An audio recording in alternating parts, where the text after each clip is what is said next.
আসসালামু আলাইকুম, কেমন আছেন সবাই? আশা করি আলহামদুলিল্লাহ ভালো আছেন। আলহামদুলিল্লাহ আমি অনেক ভালো আছি। তো আজকের ঘরোয়া খাওয়া-দাওয়া আপনাদের সবাইকে স্বাগত। তো চলেন আজকে কি দিয়ে ভাত খাবো। তো আজকে কিন্তু দুর্দান্ত ২ টা রেসিপি নিয়ে বসে গেছি আর খুবই মজাদার। একটা আমি রান্না করেছি, একটা আম্মুর হাতের রান্না। Let's start. অবশ্যই যদি ভালো লাগে লাইক, কমেন্ট, শেয়ার করবেন। আর অবশ্যই আপনারা বুঝতে পারছেন কি নিয়ে বসে গেছি। এখানে আছে কচুর লতি দিয়ে, দেশি কচুর লতি দিয়ে ইলিশ মাছ একদম মাখা মাখা করে। আর এখানে আছে ইলিশ মাছ ঝোল। ঠিক আছে, ইলিশ মাছের পাতলা ঝোল করা হয়েছে। Let's start. অবশ্যই ভালো লাগে লাইক, কমেন্ট, শেয়ার করবেন। প্লিজ সাবস্ক্রাইব করে দেবেন। আশা করি সবার ভিডিওটি ভালো লাগবে, প্রথম থেকে শেষ অবধি দেখবেন, তবে ভালো লাগবে। তো প্রথমে আমি লতি দিয়ে খাবো। আর এটা কিন্তু আমি রান্না করেছি, আর এটা হচ্ছে আম্মু রান্না করছে। তো আম্মুর হাতেরটা একটু পরে খাবো, এইটা দিয়ে আগে খাই।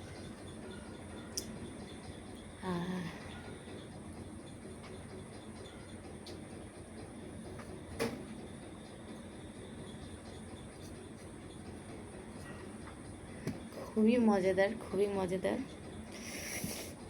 আসলে, আমার পছন্দের। আর এটা হচ্ছে একদম দেশি লতি, হ্যাঁ দেশি কচুর লতি। আর সাথে ইলিশ মাছ দিয়ে রান্না করেছি। আর চিংড়ি মাছ, ইলিশ মাছ, এই ২টা মাছ ছাড়া আমার কাছে কচুর লতি একেবারেই পছন্দ নয়। কারণ আমি কিন্তু এই ২টা জিনিস দিয়েই বেশিরভাগ আমি চিংড়ি মাছ দিয়ে রান্না করি। তো চিংড়ি মাছ ছিল না বলে মানে ইলিশ মাছ দিয়ে রান্না করেছি। বিসমিল্লাহ।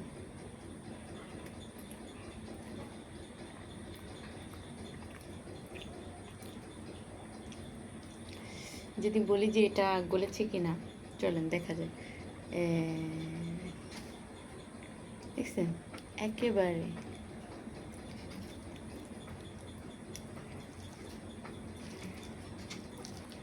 খুবই মজার, খুবই মজার এই লতি।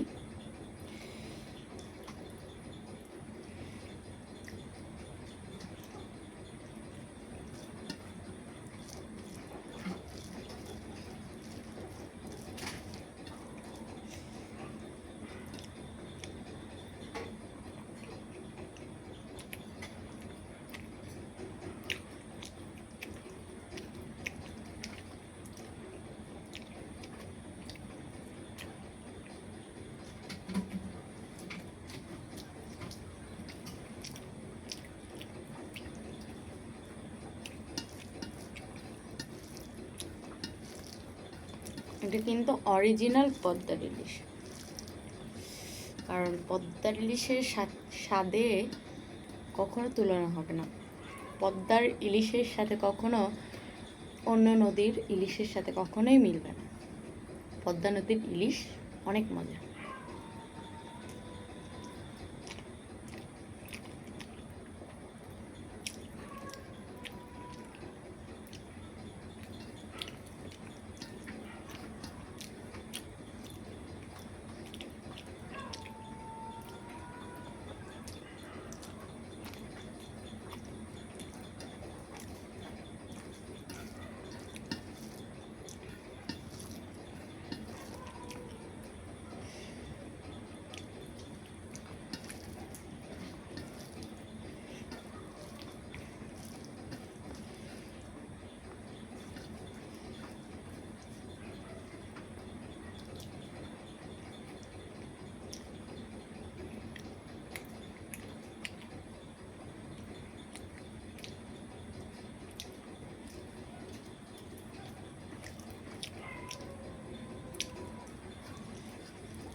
এটার কালার দেখে মনে হচ্ছে যে অনেক মনে হয় ঝাল হয়েছে, আসলে কিছুই না। মরিচের কালারটাই প্রচুর লাল করে। এটা হচ্ছে রাঁধুনি মরিচের গুঁড়া, এটাকে লাল কালার করে, আসলে ওরকম ঝালই হয় না।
এখন নেব আম্মুর হাতে রান্না।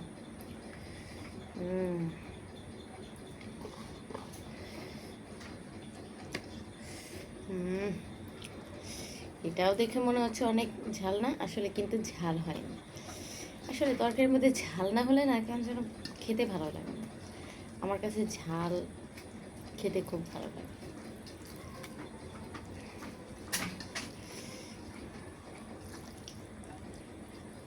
ছোটবেলায় তো আর ঝাল খেতে পারতাম না, তো বড় হওয়ার পর ঝালটা খুব ভালো লাগে।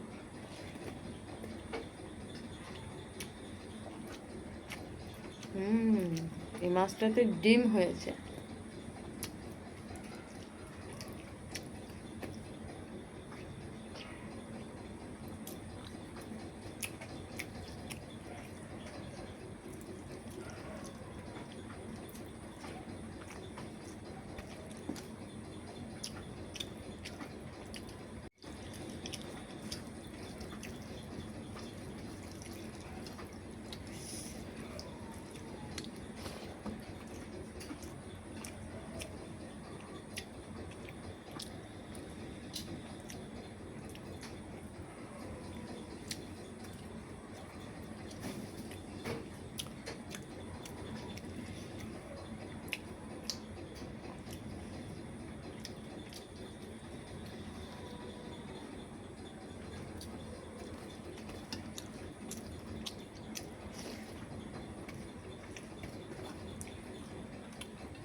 দুনিয়াটা হচ্ছে 2 দিনের, তো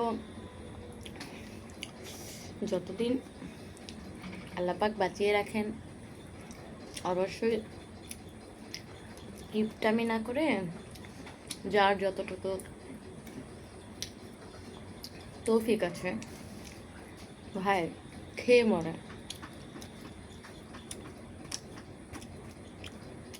কারণ আমি মরে গেলে আমাকে যেই হোক, আপনি হন আমি হয়ে, বর্তমান জমানায় বড়ই কঠিন। তো নিজের দান সদকা নিজের সব কিছু নিজে আদায় করে যেতে হবে। দুনিয়াটা হচ্ছে ধোঁকা, সবই মিছে মায়া।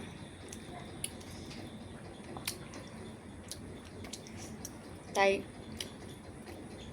নিজের দেহটাকে অবশ্যই ভালোবাসুন, কারণ এখন মরে গেলে যখন কবরে নিয়ে রেখে আসবে আর কিন্তু কেউ খবর নেবে না আমাদের। তার জন্য ভাই যতদিন বেঁচে থাকবো অবশ্যই মানুষের সাথে ভালো ব্যবহার করব,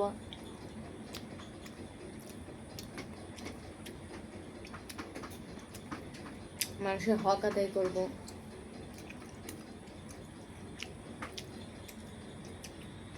মানুষের মধ্যে কিন্তুই আল্লাহ পাক বাস করে। মানুষের সেবা করা মানে আল্লাহর সেবা করা।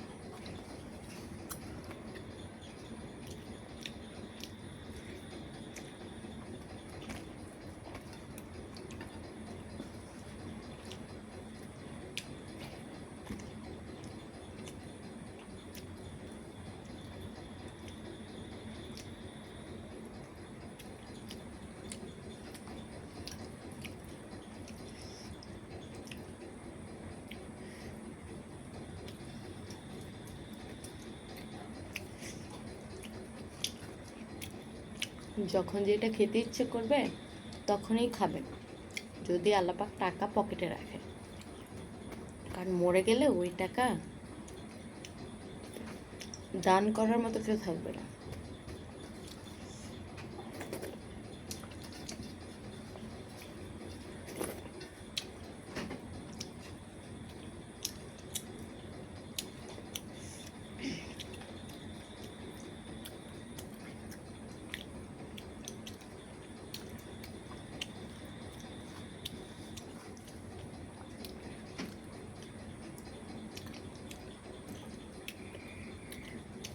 আমরা তো ভবিষ্যতের কথা চিন্তা করি, ছেলে মেয়ে স্বামী নিজের। আমাদের ভবিষ্যতের কথা তো আমরা চিন্তা করলে লাভ নেই, কারণ আমাদের ভবিষ্যতে যা লেখা নসিবে আছে, উপরওয়ালা যা লিখে দিয়েছেন তাই হবে।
আলহামদুলিল্লাহ, আলহামদুলিল্লাহ, আল্লাহ পাক অনেক খাওয়ালেন, শুকর আলহামদুলিল্লাহ।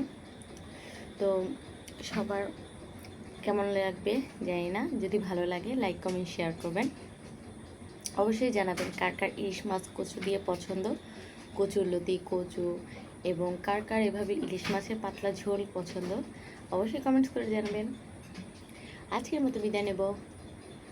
সবাই ভালো থাকবেন, সুস্থ থাকবেন। আর আরও দুর্দান্ত কিছু খাবার দাবার নিয়ে, বাঙালি খাবার দাবার নিয়ে হাজির হয়ে যাব। আজকের মতো বিদায় নেব। আল্লাহ হাফেজ।